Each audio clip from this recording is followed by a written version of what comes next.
we only make forecasts because we want to make great decisions. And we would say, well, maybe this type of forecast would be better, this type of forecast, this granularity, this horizon, probabilistic, point forecast, and so on. But we all agree that we make forecasts because we need at some point to make decision. Now, why are we so inclined towards automation, all of us here?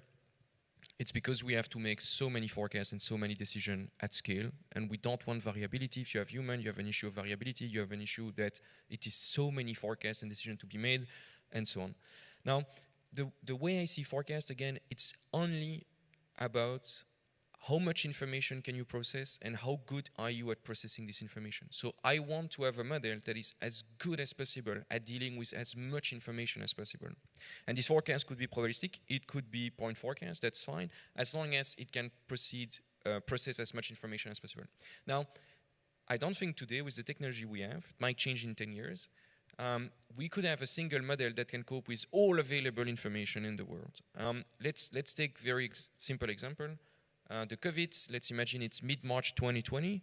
If you have a forecast engine, even with the best machine learning technology we have today, you know as a human COVID is going to get there and the state of the world and the city will change.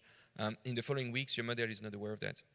Now, you could have a point forecast, you can have a probabilistic forecast. You as a human, you still need to enrich and review that because you have access to information and you can cope with information that your model has no access to.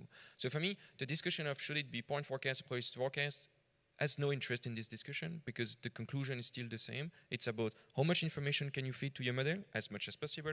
And if you cannot feed certain information to your model, then it's time for human to enrich that. And that's why it always makes sense to have a single last human who's able to review some decision or some forecast based on some information that the model cannot process.